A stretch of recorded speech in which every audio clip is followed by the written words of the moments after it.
Welcome back to year 18. Year 18 of Enfaire. I will admit, so I was speaking to my partner about this. I do feel like Enfaire is like the best way I can describe this town is as if we are watching a car crash in slow motion. I think that is the best way that we can describe this. It's amazing that we still have so many people, but all of them they just don't have stats. They just don't have the stats. We don't have the gear. And the 38 dead survivors is really telling for how this one went or is going. But you know what? We've still got, you know, come year 20, we're probably going to go up against the Watcher because of events that I'll describe later on. So we've still got 1, 2, 3 years to try and get 4 people to a stronger sense of just being able to be good. So we'll see how that one goes. So for this, obviously I've done an update. We're going to use the love juice. We've also got matchmaker that we can use. That's definitely 2 people that we can guarantee and get some more people from. We got to make leather armor, make weapon crafter, and hunt a level 2 screaming antelope. So let's hope that the settlement event doesn't screw us. Dark Dentist, cool. We're just going to leave that straight away. That's just going to help with if you have Shattered Jaw. We do not have Shattered Jaw. We've got nothing else happening this year. So we're now into this. All right, first thing, we definitely need to make the raw... No, the leather chest piece. So what we're going to do... We need 1 hide. And then I think what we do is we make 3 bone and 1 hide. How much was the axe that is going to be coming up into the weapon crafter? It's 2 bone, 1 hide, and 1 organ. Okay. We're going to be spending 1 endeavor to then just make 1 leather, which will be that. I won't bother getting up the leather now. And then we're going to sit there and use a bone. So we use just this bone. And that will make us our leather chest piece, so we can grab our leather chest piece back from here, which is good. So we can put that back onto the person. They actually have full leather armor again, and the benefits from that. We're then going to make the weapon crafter, which is going to be 3 bone, which will take these 3 bone and 1 hide. So it'll be these 3. So we'll get rid of that. Finally make ourselves something new in this settlement to be able to help with stuff. There you go, weapon crafter. Ta-da! And now we can sit there and make some better weapons. You know, you got the mace. I've never played with the mace before. So what does that have? I think it on a perfect hit, you reveal the next AI card. Place it on top or on bottom of the AI deck. Unwieldy, if any attack result is a 1, you hit yourself and suffer 1 damage. Interesting. A 3/6/3 as well. On a perfect hit, you can put... That could be quite useful against like the King's Hand or some of the people that you kind of go lower down with. This is a 2/6/4. And it's a 3/6/3. But then this one on a perfect hit on a red, you... Monster suffers 1 damage guaranteed. Which I do quite like. Is it the hit location, sorry? No, it's the AI deck. Oh, even better. Okay. We're going to make the axe, though, first of all. And I think I might make that mace... Oh, actually, no. Do we have anyone proficient in the mace? This person's going to be doing their sword. We're definitely going to be having... Oh, that's actually a good point. So this person's skipping their next hunt, so we're going to get rid of them. So we're going to need to bring someone else out instead.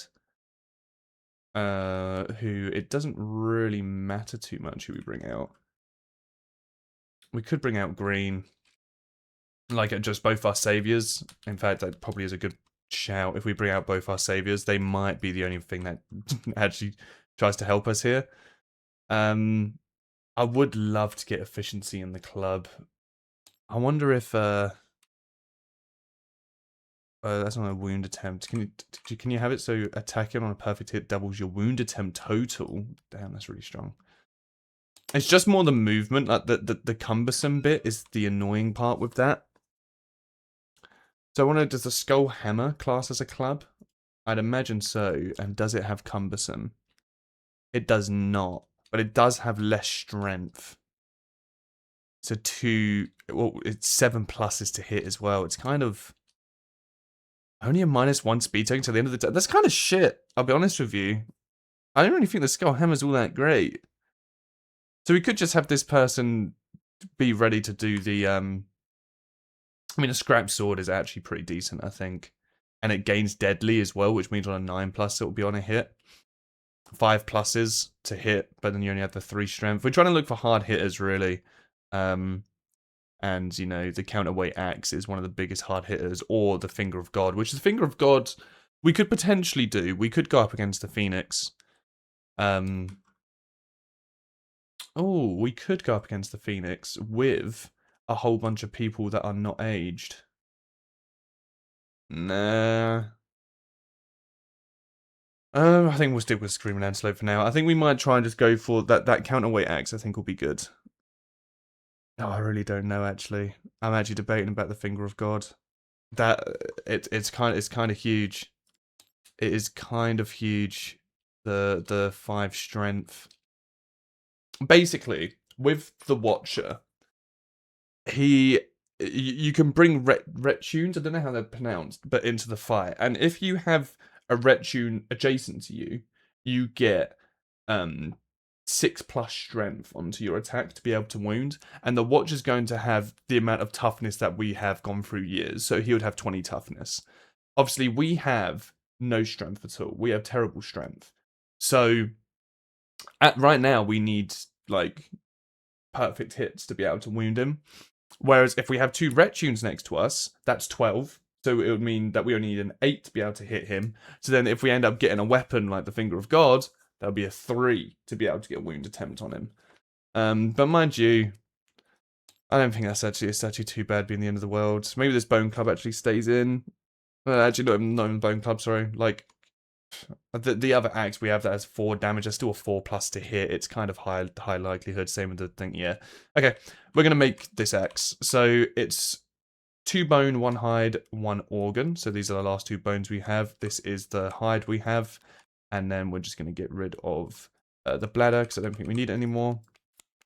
We're gonna get rid of those, and we will make ourselves finally a brand new weapon, the counterweight axe, which has a reach of 2, which is it's very, very useful in being able to skip out on some things. So that will end up coming down onto here. We'll probably end up just they didn't have the evasion, did they? They weren't meant to have 2 evasion.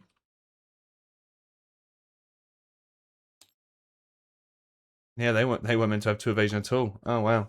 Okay.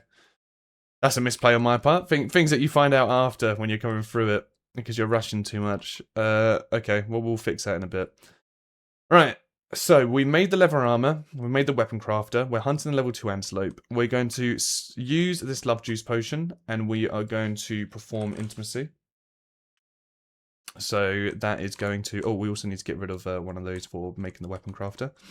And we're just going to have it between these 2 people here. So we obviously don't need to roll the 8+, so we're just rolling these. And we have got a 6, which is going to be 1 person. So we'll take that. They get a not survival. They get a strength and an understanding. And then since we've got matchmaker, we're going to spend 1 more and do the same thing again. Same 2 people. We have got. Oh, she dies. We actually rolled. That's the first time that we've rolled 2 low ones. She dies. Oh, what's going on? She actually dies. Yeah, that is unfortunate. And then the male survivor gains a random disorder and D3 insanity, which is not. Oh, sorry.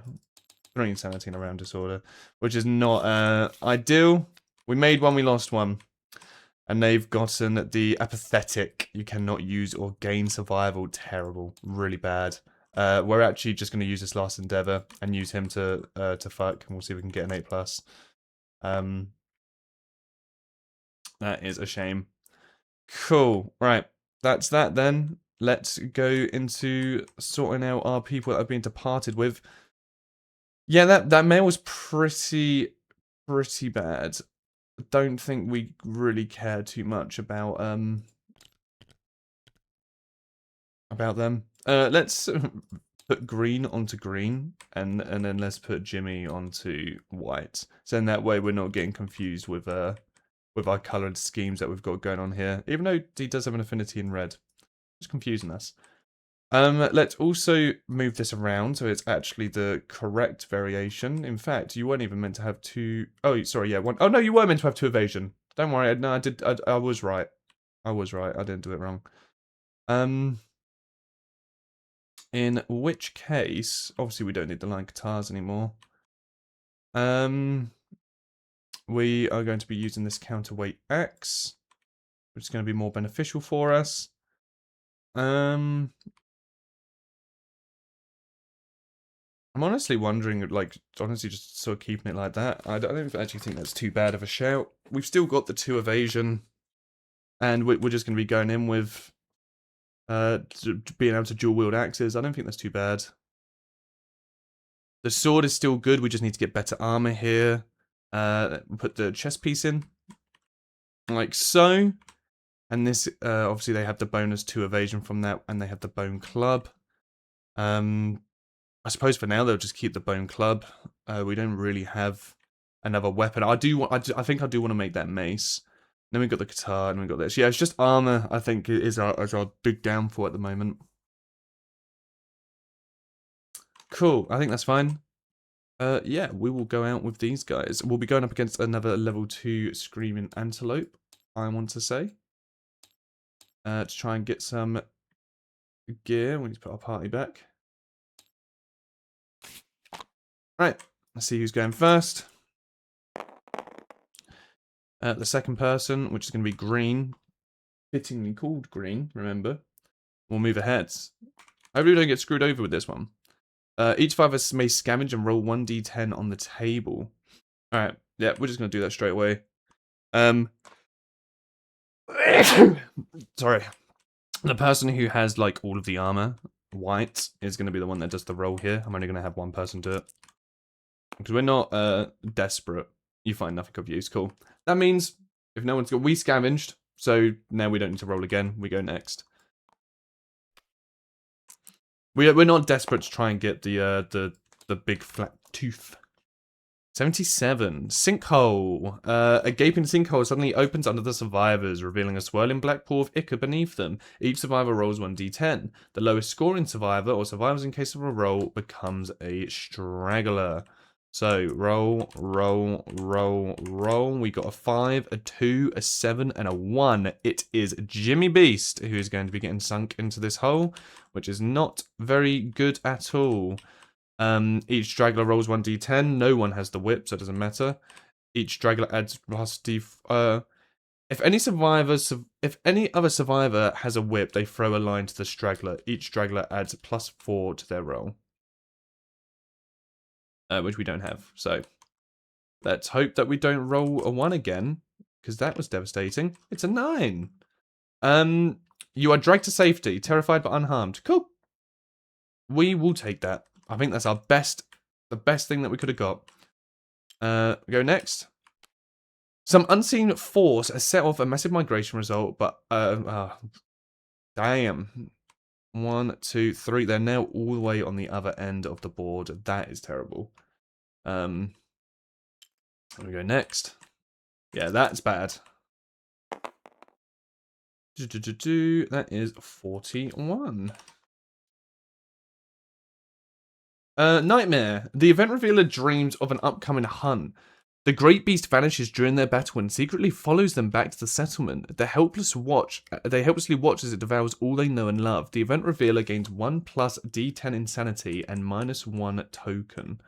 So what have we gotten? It was green, blue, white, so red.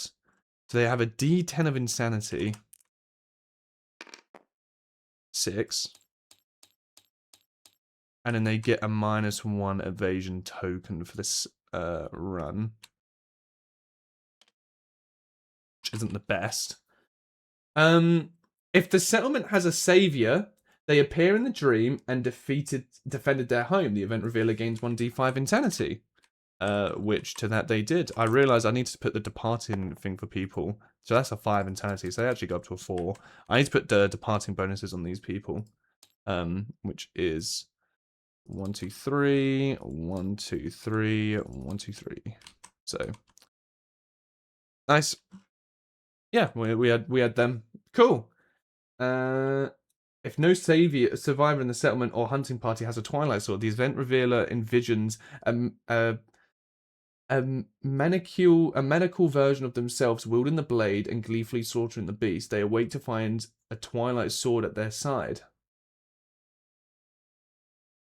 Oh, I think that's if no survivor in the settlement or hunting party has a twilight sword. I think is that what happens after, or is it the same? Because if the settlement has a savior, they appear in the dream and defend their home. The event revealer gains 25. If no survivor in the settlement or hunting party has a twilight sword, the event revealer envisions a maniacal version of themselves wielding the blade and gleefully slaughtering the beast. They await to find a twilight sword at their side, humming gently against their body. Instinctively, the survivor recognizes the weight of the weapon's curse and the promise of power. The event revealer gains the twilight sword rare gear. They may also select twilight sword as their weapon proficiency type and gain +1 weapon proficiency with this weapon.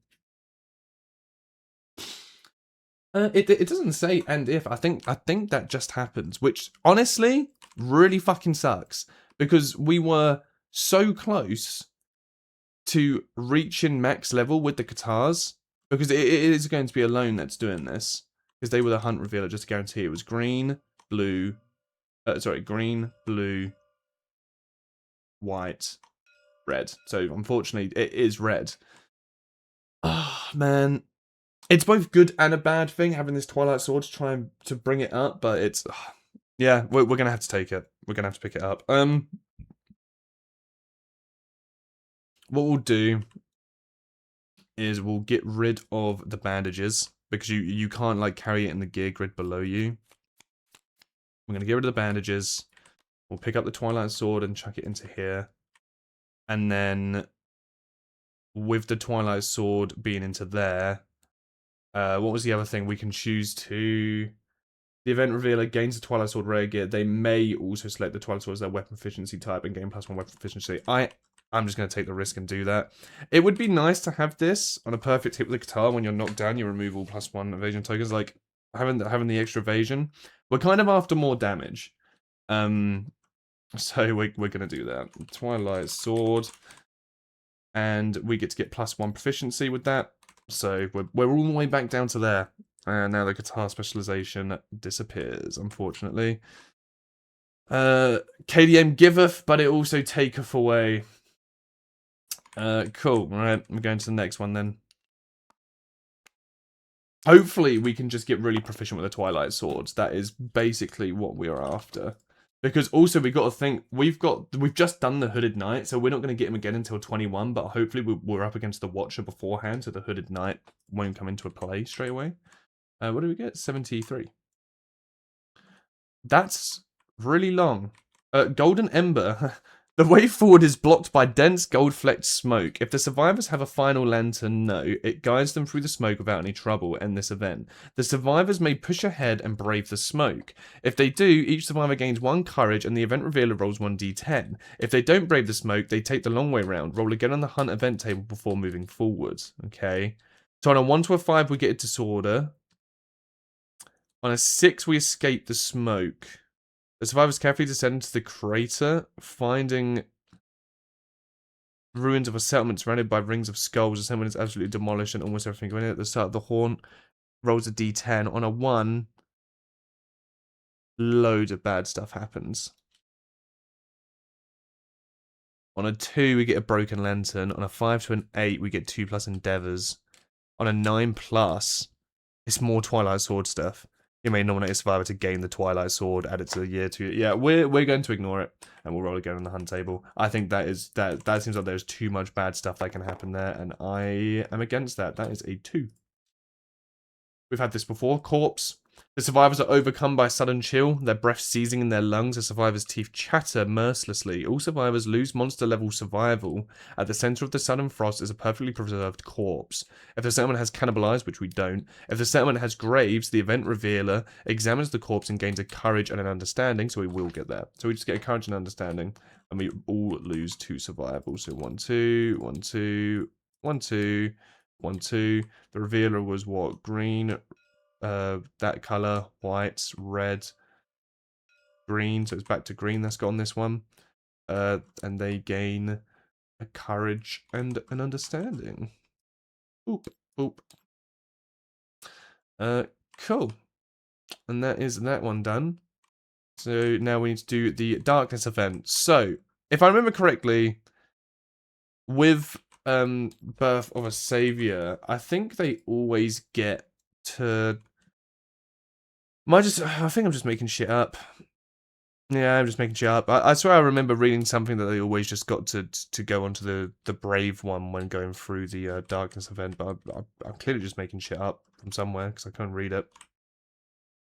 So they've got 3 courage, and we got a mixture of people here. So doomed, insanity, courage. So we're gonna do blue first, who is on the insane one. And they have gotten a 4, which is 1 event damage to... All survivors suffer 1 event damage to a random hit location. That sucks. So we'll line this up for the 4 people. This is 1 event damage to each of them.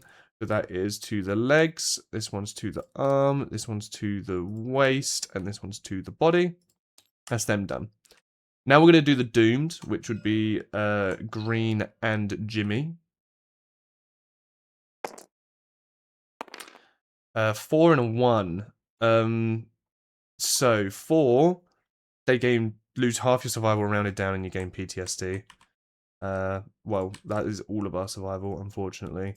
And post-traumatic stress, which is not so good because it means we can't really level up with them on the next one because they're going to be skipping the next hunt and don't bring to endeavors. And the other one, spend all your survival at least 1 or your lantern vanishes and you die. So we need to spend our remaining survival to get through. Thank God that we actually still had one. And now the last person that has the Path of the Brave, they've rolled a 1. Lose 1 courage or spend all your survival to save them. Or ignore them losing 1 courage or spend all your survival to save them. We will spend all of our survival. And we'll save them. And we'll gain +1 population from that. So at least we've come out with positive population from the event. So it's not terrible. Now we flip. The ground is covered with a carpet of huge writhing ticks. Each survivor must try to fend off the swarm, roll 1d10 and add your hunt experience as the result. On a result of a 6+, you successfully squash the ticks away. Okay, let's see what we get here then. So we'll do it 1 at a time. Oh, we're definitely getting 6+ because of our hunt XP. We actually got a 10. We got even more, so if only it carried over. This person has no hunt XP. They need a 6+. They do. Thank God for that. This person has 1, 2, 3, 4, 5. We just, well, actually didn't even need to roll because a 1 would have been enough. And then this person has 1, 2, 3, 4. We need at least a 2. Perfect. No one gets it. Lovely. Lovely stuff. Next one. Ticks ain't got nothing on us. Nothing. That is a 26. Pit. The ground beneath the event revealer's feet give way and they plummet into a pit below. The event revealer rolls 1d10. If another survivor has a whip, they throw in a line. They do not need to roll on the table. If the event revealer has the tumble fighting art, they nimbly catch a ledge and haul themselves up, gain +1 speed token and do not roll. Oh, we do have someone with nimble. Oh, it's tumble. Fuck. Oh wait, no, it was tumble, wasn't it? Yeah, it is tumble. Okay. Who's the event revealer? Green, blue, white, red, green, blue, white. It is white. They do not have it. They have Rhythm Chaser, unfortunately. I say unfortunately, it's still pretty good, but might not have anything soon. 4, not good. You land at the bottom with a loud thud, suffer 2 event damage to a random hit location, and archive all fragile gear. So 2 damage to a random hit location. That is our body. And frail gear. We actually have none. So we don't... That's fine. That is fine. The damage isn't, but that's fine. It could have been much worse. Okay, so now we've got red. The survivors are struck by a scent of rotting meat wafting from a hulking corpse ahead. The event revealer may lead the survivors to investigate. If they do, this is the one where we're going up against a white line. That will be a level 3. That'll be 1 level higher. And we're not going to do that because we are so close to the line, and I don't think we'd kill a level 3. That is 23 again. Clean water. Each survivor consumes the water, gaining +1 survival and +1 courage. And any number of survivors may douse their heads. So on a 1 to a 2, we get rid of a random disorder. Oh no, gain a disorder. On a 3 to a 5, nothing. On a 6 to an 8, we get... So we will be trying this. So first we'll give everyone 1 courage. 1 survival and 1 courage to everyone. So, because we don't actually have any survival for pretty much anyone, I don't think. Apart from blue. Who's just leveled up on their courage. So let's quickly do blue's courage, which is during the hunt phase, so they get prepared, and that is a 1, so they get +1 speed token. Pretty just mid stuff. Like, I feel like a lot of the permanents that we've got have just been like these speed tokens, so we've never been able to have like a permanent thing for these people, which is unfortunate. Now we want people to get rid of stuff. You may not spend stuff unless you're insane. So he is currently insane, so that's fine. If you're insane when you depart, oh, gain 1 survival and 1 strength. Since they wouldn't have gained the extra survival, but they do get the strength because they would have been a max thingy with everything that's been going on. So we do want to... actually, I don't really know. Hyperactive would be nice to get rid of, but chaotic's nice. That one actually we'd want to get rid of. And then this one... They were also insane when they left. Well, no, they weren't, because they gained D5, didn't they?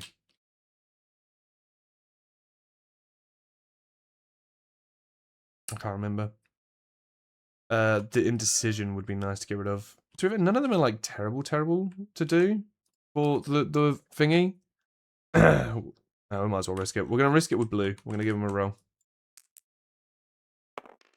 It's a 4. I think that's just you... Yeah, your hair's wet. Congratulations. Okay. And we'll risk it with red then as well. It's a 10. The water is shockingly cold. It rushes over you, a tidal wave, and leaves you awestruck. Set your insanity to 0 and remove all disorders. There we go. Which means we still keep the benefits of the strength that we had. Of the strength that we gained beforehand. And the 1 survival. But obviously on that next one we won't be getting it. Pretty nice. Let's see if actually we can move the PTSD from green. Oh, we can! Oh, we can. Oh, what a fucking clutch roll that was. Lovely. And blue's already rolled. And there's no point for finger rolling. Cool. Really nice. Next. Which is our final one. Hopefully the monster does not leave us. 22. Feel like we've had that before. Acid rain. The darkness above is suddenly alight and a storm of acid rain. It smells terrible, burns flesh, and forms hissing pools in the upturned mouths of the stone faces. All survivors suffer monster-level event damage to every hit location as they scramble to find shelter. If the settlement has sculpture, the survivors silently watch the storm erode the stone faces, erasing their features. They wonder exactly who or what repairs the broken faces. If there is such a thing. The survivors share a dark laugh, each gaining monster level survival. We'll run 1d10 on a 6+, the storm moves homeward, add the acid rain towards the settlement event. Okay, so first of all, we need to take 2 damage to each location. That is absolutely terrible. Wow, we're going in with heavy damage on that.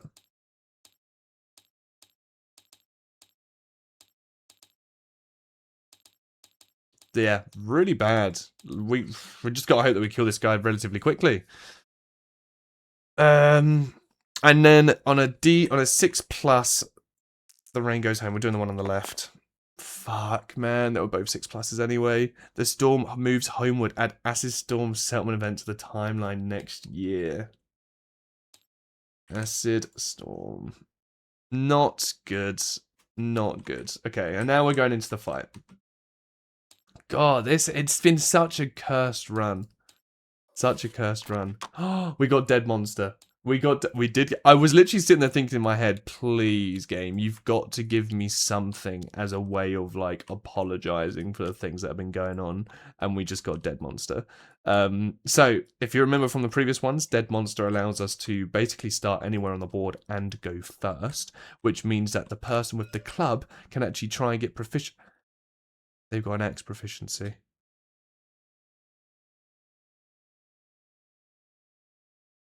They've got an X proficiency, and I've given them a club.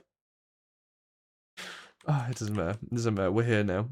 We're here now. Alright, they gain survival and insanity because they got the stone noses. Oh, I'm such an idiot. Okay.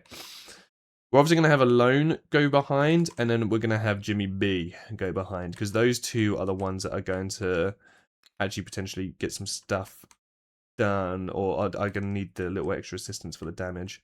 And then we'll have Green sort of go here, I think. Cool.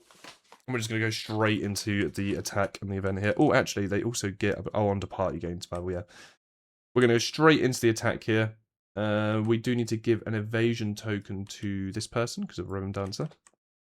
Alright, we're attacking first with Alone, because Alone, I think, is going to be our weakest one. As you can see, we can only roll 1 speed.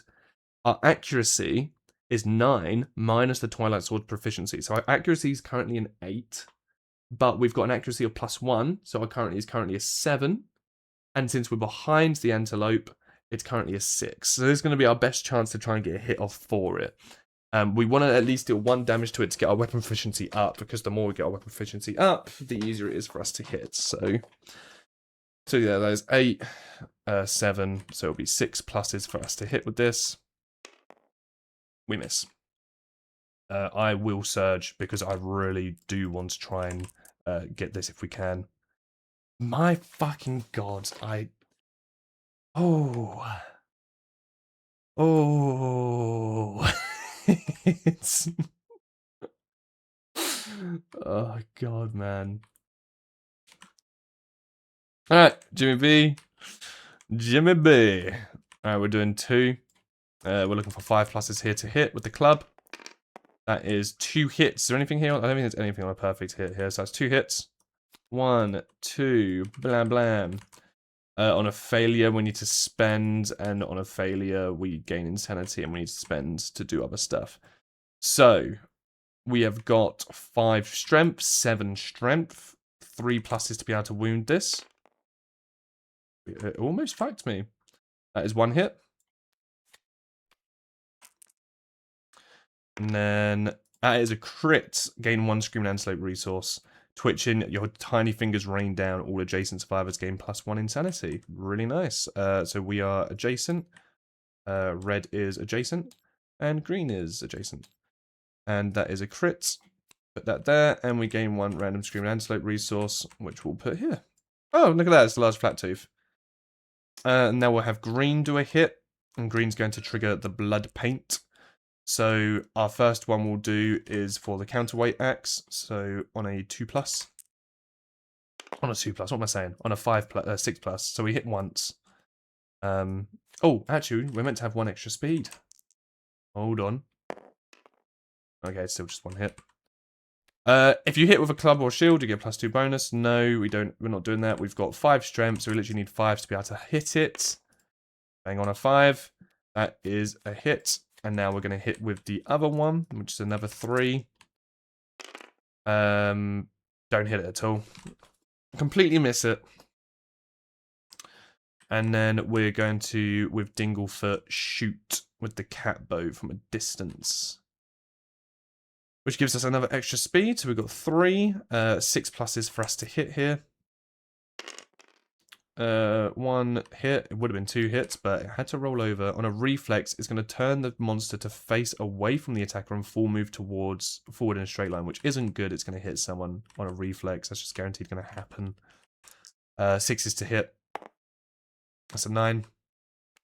So we do hit it, but he's going to full turn away and he's going to full move over there, suffering collide with green, which means they are going to suffer damage equal to the monster's hit thing at a random location, which is our waste. Was already going to get knocked over anyway, so that isn't very good. Okay, monster's turn. So they are going to draw. And it's a mood. It's Buck. At the start of every at the start of each monster's turn, target and attack the survivor that's in the blind spot. So not the best, not the worst. And now he's going to do his diabolical, which unfortunately is just going to be going straight back down here. And because I cannot move green out the way, oh, I can actually. What I'm going to do is I will encourage to make him stand up, and then green is going to use a dash, to move out the way. And we're going to have them move to here. And then they're going to full charge down. Goes to our turn. So we need to be careful now, because Buck is going to... It's just going to be dealing damage to us in the blind spot. We can dash away from it, which would be nice, but we do need to be careful with it. I'm going to have Alone go first, because I want Alone... I really need Alone to be hitting it in the back here. So what was it? It was a 6+ to hit, wasn't it? So it's a 9... 8, we're behind it, so it's a 7. Weapon proficiency is a 6. We really do need a hit here. My heart, man, it almost went to 5. Alright, we've got a hit. Now we need to wound it, though. So we get no bonuses for that. What strength is that? Oh, it has 9 strength, so it's only on a 1 that we fail. It's a crit. Do we get anything on a crit? It gains Devastating 2 when fighting the Watcher. Oh, interesting. No, I don't think we do. I don't think we can use this.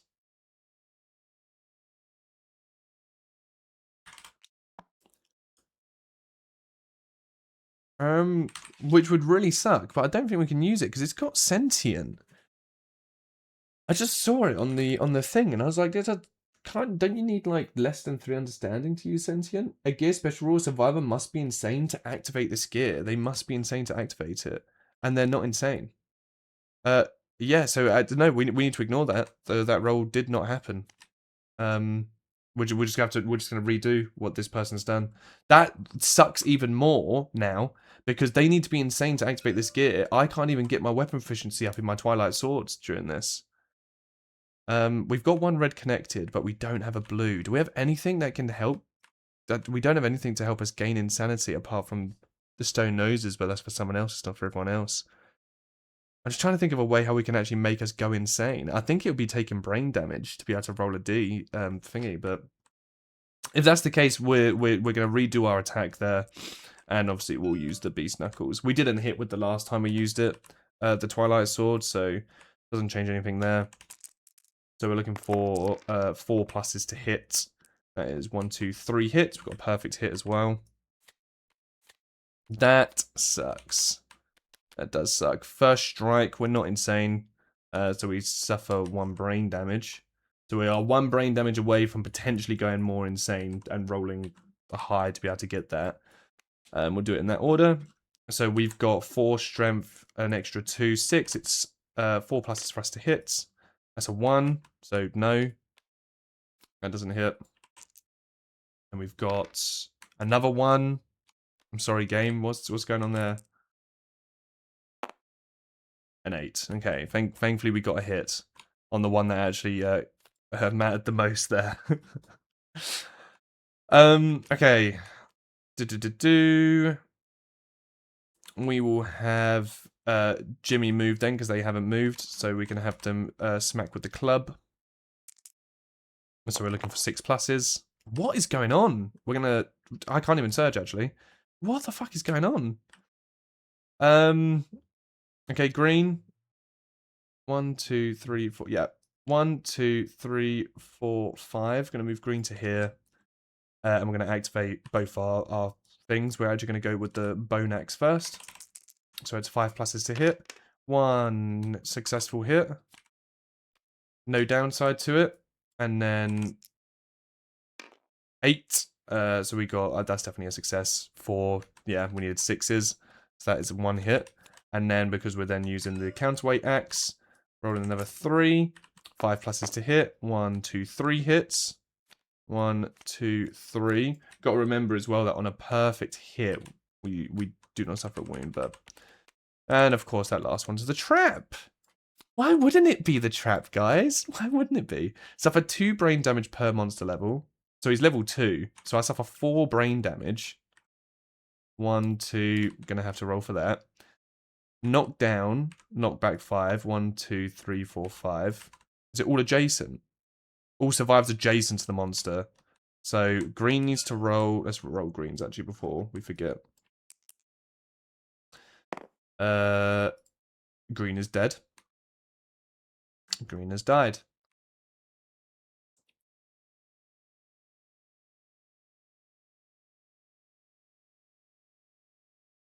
Green's dead. Then we now need to do it to reds, who loses. They're gonna have to roll, which is we did want this with red, so then they could try and get Twilight proficiency. 4 flee. We gain 1d5 insanity. We literally need to roll a 5 or above. 7. Wait. Yeah, no, that would be free because it's rounded down. That would be a free. That's enough. That's good. We run towards the closest board edge, but then get knocked down. So the closest board edge will be here. And we get knocked down. But we do get 1, 2, 3. And then white. 1, 2, 3, 4. Roll. It's another 4. They're going to flee as well. Exact same thing. And they got a 1. So they're just going to gain 1 insanity. But they're also going to run towards the closest board edge and get knocked over. Terrible. Terrible, terrible, terrible. And then it's going to turn away from the attacker, which it already was turned away from the attacker. And it's just going to run down in a straight line. So it's just going to run all the way down to here. And that is the end of that one. Cool. We'll just shoot with the bow then. With this person, because they haven't moved yet. 6 pluses to hit. No hit. We're not going to shoot with a bow. Why would I? There's no point. Doesn't seem fun. Cool. Now, enemies go. Full move in the direction the monster is facing and turn to face the closest survivor. Well, it full moved, it's now going to turn around. Pick a random survivor that's in range. We are the only one that is in range. And they're going to move and attack, gaining a speed of 1 and an extra 2. So they're going to move to here. They're going to attack. They got a speed of 1, but they got an extra 1, so it's a speed of 2. I also do an extra damage, so that means it's going to be 2 damage per location. And we're going to suffer bash. Okay.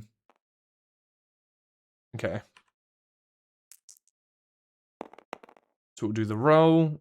They miss me once. They only hit me the once. In which what I'm going to do is I'm going to spend a survival to dodge that hit, so they don't hit it. Now they're going to be doing the diabolical sprinty. To which, who has the Twilight Sword? White does. It sucks. But yeah, we're going to spend our other survival to dash, so we can sit there, and what we'll do is we'll dash all the way up to here, and then this antelope's going to run up to here and miss us. Goes to our turn. So we both stand up, because we went down during the trap. Unfortunately, I can't reach him, which sucks, but we'll probably get a chance to do so. But we'll wait and see what kind of reactions we have first. Okay, we'll have Alone. What does Alone have? Oh, no, sorry, Alone is the Twilight Sword, so Alone can reach 1, 2, 3, 4, 5, but we can't get behind them, which is the issue. I don't know whether to hit them first, to potentially have them turn around, but normally the things are like, turn away from the attacker, you know, and full move, so we're just going to have to do 1, 2, 3, 4. We'll go to here. And it will go for an attack, which means it is going to be 7 pluses, though, for us to hit. Oh, okay. Big. Big, big, big. And on a wound, it's just going to jump back. So we just need to not roll a 1. It's an 8. We wounded it. We wounded it. Thank God. Oh, cool. All right, that is a wound done. Turn to face the attacker and then move 1 space backwards. So he's going to go here and he's going to jump back. Okay. We'll then have Dinglefall. I actually think, would it be better to have Dinglefall go up behind it and hit?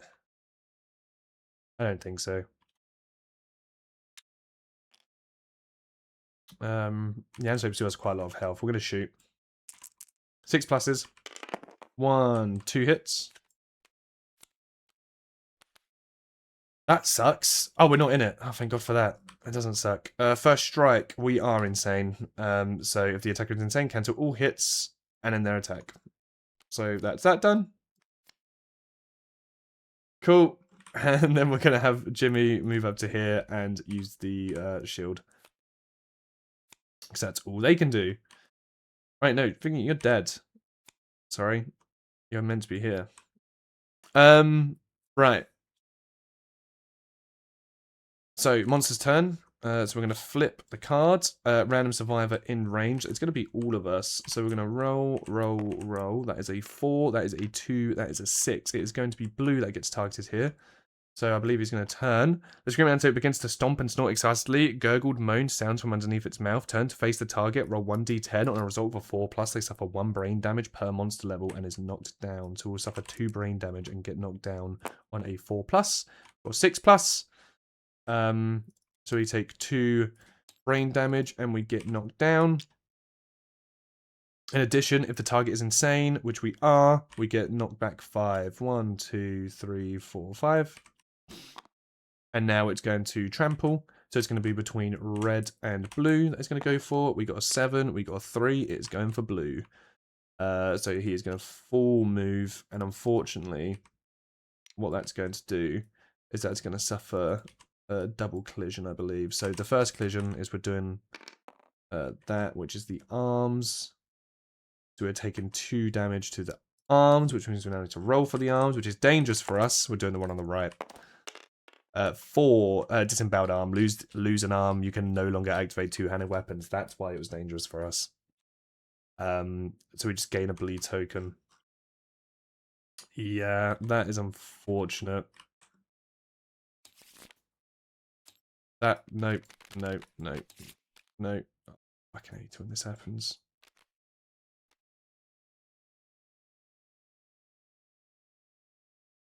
Hello? I'm literally picking it up. It's just not doing anything. Please, just get off. Please, stop. Move.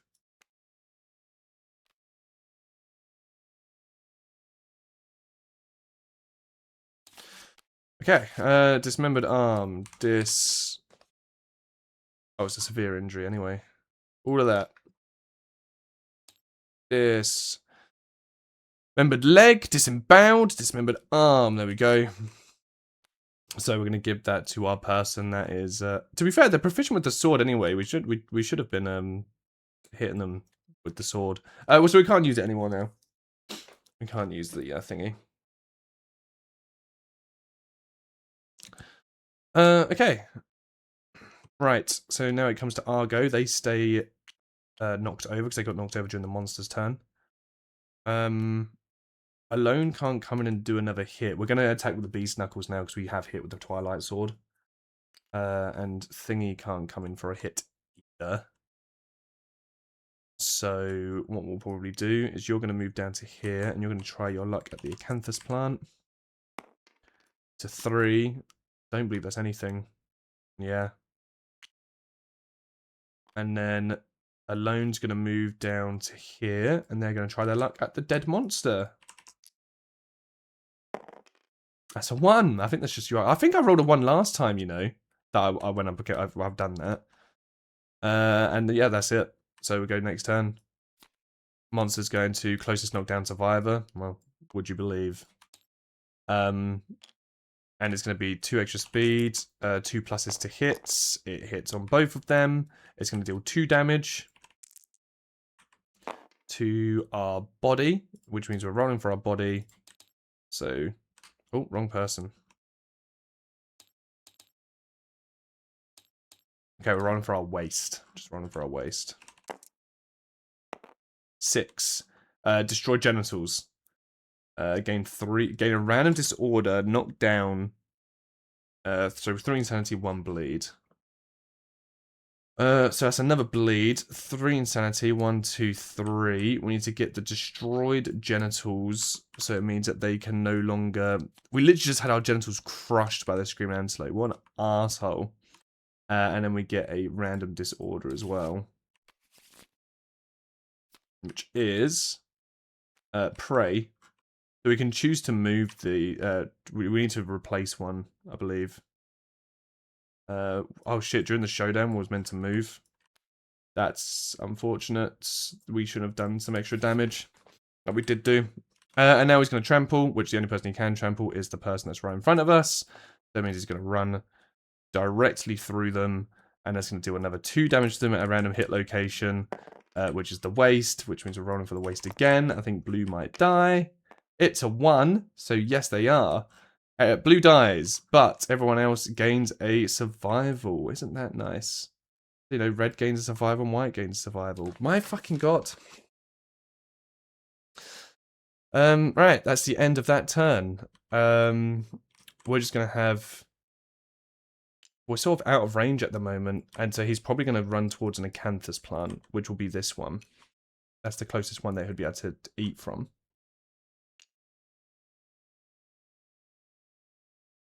But then he's gonna sprint. He's gonna dead sprint afterwards. So if he runs up to this acanthus plant.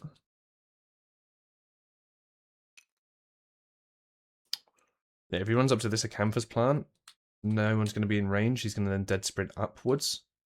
So we want to position ourselves like here.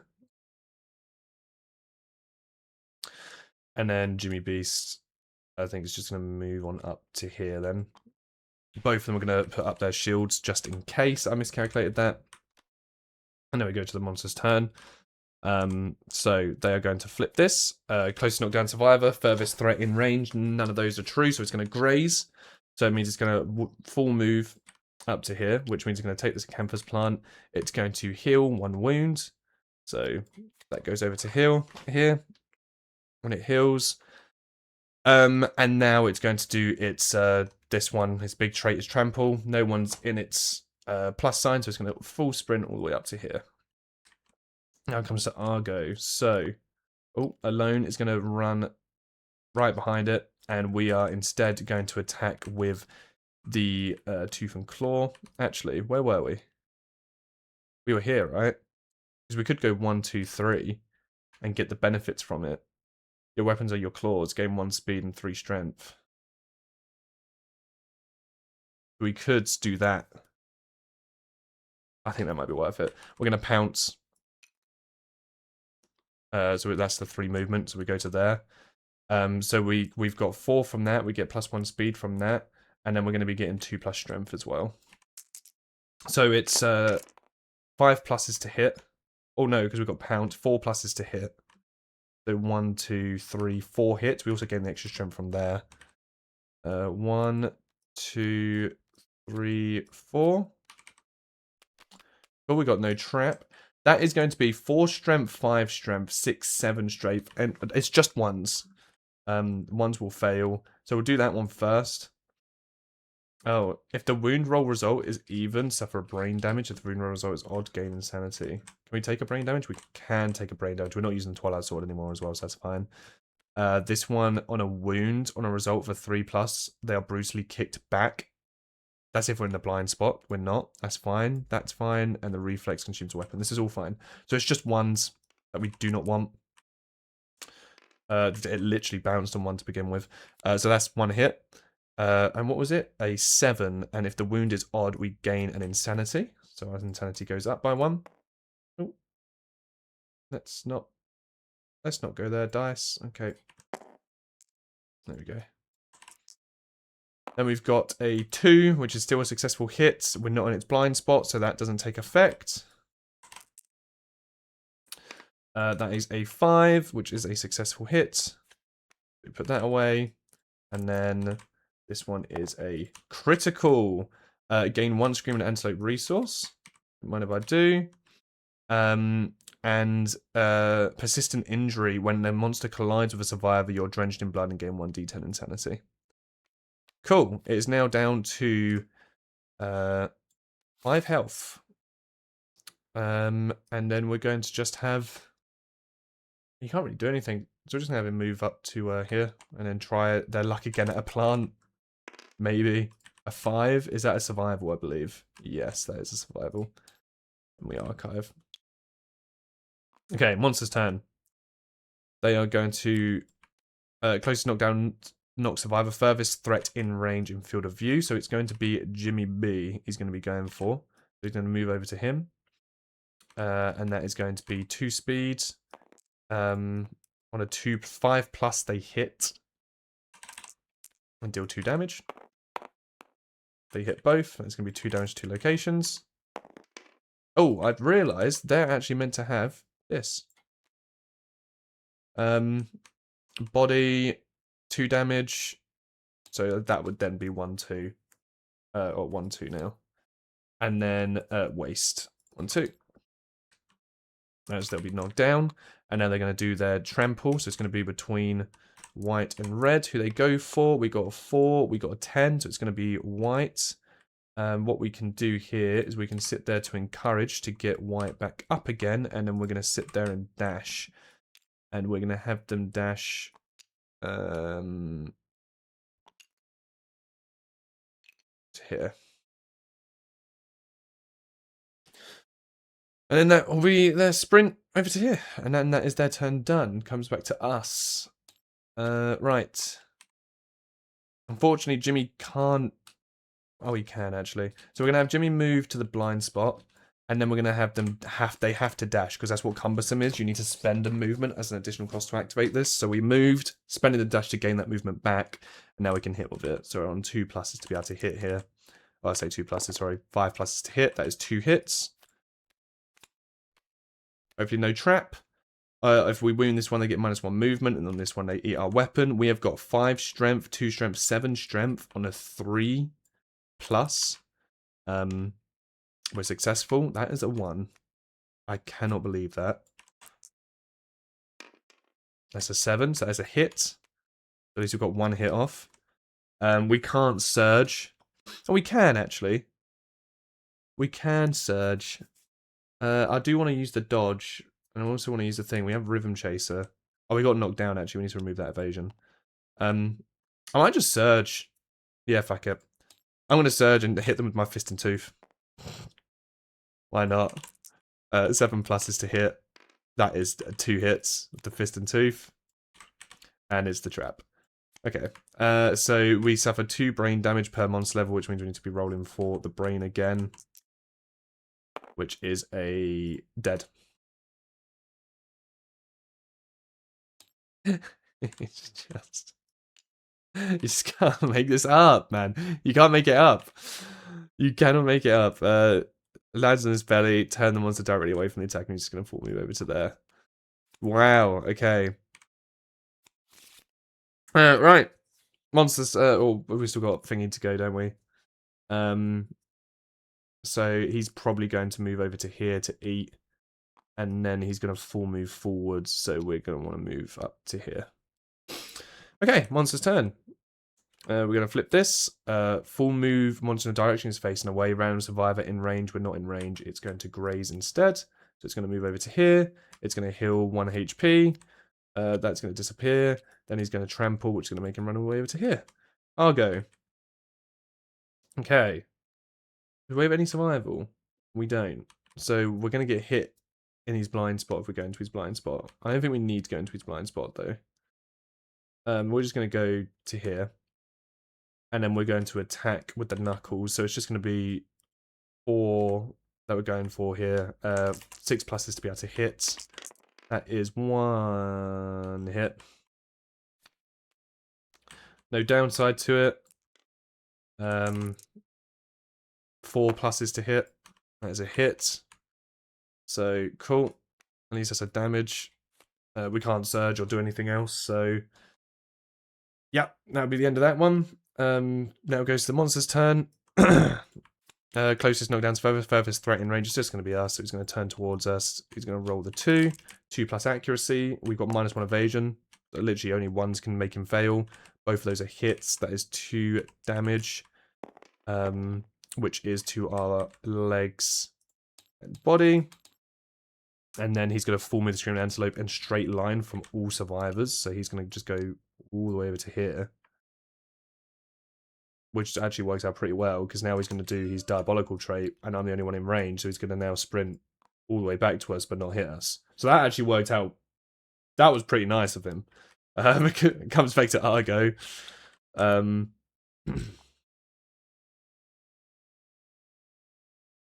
Okay. We'll go 1, 2, 3. Do you know what? We'll go behind him, because we're going to try and see if we can kill him. So rolling, we need 5 pluses to be able to hit. 1, 2, 3 hits. 1, 2, 3. And that is super dense, which means we don't have a frail weapon that we're attacking with, though. Turn the Screaming Antelope to face the attacker and full move in a straight line. That sucks.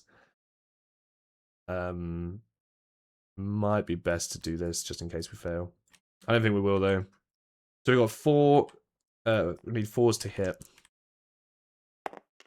That is a critical. Gain 1 Screaming Antelope resource. It's a shame that it's not an amazing place to hit a crit, but won't complain. Roll again. Give us another crit. Okay. You just need to ask, guys. You just have to ask. So that's gaining another insanity. And we gain another Screaming Antelope resource as well from that. 3rd crit? Maybe? Yes, it's fair. To be fair, that's actually good. That's good that we failed it, because he's not going to full move in a straight line. That's actually decent. Now, Monster's turn. He's going to back kick us. So that is a 3+ to hit us, 2+ to hit us. Hits us with both of them. That is going to be 2 damage to our arms and body, which means we get knocked over. And now he's going to do an attack, which is closest knockdown survivor. That is just so fucking unfortunate. That's the last one left. Only hits us the once. So that's going to be 2 damage to our arms. And then he's going to full move through us, which we're going to suffer collision, which is going to be 2 damage, which is going to be to our waist. And then we also get to roll 1d10 insanity because he is covered in blood. So we get 1, 2, 3, 4 insanity. Goes to Argo. We don't stand up because we got knocked down. We got knocked down on the monster's turn. So it goes straight to the monster's turn. This attack happens again. Closest knockdown survivor. So it's going to be us. He's literally going to run to us. Literally, the exact same thing is going to happen again. I think we're dead. That's going to hit us once. That's going to be 2 damage to our body. So we're going to have to roll for a serious injury on our body now, which is yeah. Fuck. We actually died. We actually died. Oh shit! Hold on. On a 6+, we could have moved out of the way. Hold on. Nah. Yeah, we actually died. I can't. Yeah, bone fragment goes into our heart. We die instantly. We died to the level 2 Screaming Antelope. That is just so ridiculously unfortunate, this series of events that just happened then, for us to actually end up dying. But there we go. That's KDM. So because we died, all of these people died. So, but that's all of our saviors as well. Our only hope of me thinking that we was actually going to, you know, kill the Watcher with that Twilight Sword is gone. That's not going to be happening. And so we lost a bandage from that as well. Yeah, shit, man. So because we got graves, that is 1, 2, 3, 4, 5, 6, 7, 8 endeavors that we're gonna get. Jesus, that is rough. I don't really know what to do? What's the failure for the Screaming Antelope? Suffer the deaths. When the hunters fail to return, nominate a non-death survivor in the settlement. They readily beat their head in grief. Survivor suffers the death injury. Okay. Well, we can clear skip the next hunt. Who's the person that has apathetic? Here you go. You can be deaf. You can be deaf. What does that do? -1 permanent evasion. Yeah, of course.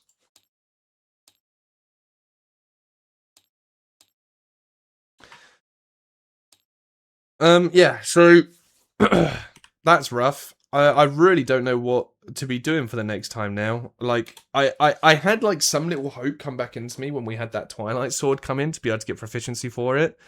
But now that hope has severed. We're going into 19. We've got the Kingsman level 2, which will be a brutal massacre. We're going to be having 4 people die there from that. And then, so we're going to only have 5 people left, and then it'll be the Watcher. Because what we could do is, like, just because the Watcher's there doesn't mean we have to go against it, but the longer we wait to go up against the Watcher, the higher the toughness is. So it might just be down to getting lucky rolls. But I wouldn't be so sure on it. Okay. I'm just gonna leave no notes for the next time. There is literally nothing that I think that can really be done here as a way of being able to. It's kind of like down to, like, there's always a chance. There's a chance we can survive this, and that is what we're holding on to. We're holding on to that hope that we can survive this and beat the Watcher and move forward. But it all comes down to the luck of the rolls. Going off of this entire 18-year campaign that we've done so far, those luck of the rolls have been long absent from our game. I feel like we have rolled. I feel like every single hunt we've done has been atrocious. It has been, a horrible hunting session. So many bad actual like showdown events to have to come back to the settlement with like nothing. You know, we only just made a weapon crafter on year 18. A weapon crafter in year 18 is ludicrously terrible. But yeah, that's how it is. We'll see how it goes. We'll see if Enfaire managed to pull through or not. But things are looking bleak. Not only did we actually have everyone die there, we lost our proficiency in the guitars. I like, if yeah, we lost the proficiency in the guitars. That's like one of the even worse bits that happened from this. So yeah, thank you very much for watching anyway. I will catch you guys on Lantern Year 19, where hopefully we can have some more decent rolls into how things go. I mean, we are up against, we've got Acid Rain and we've got the Kingsman encounter. So we'll see how that goes. Thank you very much for watching. Take care.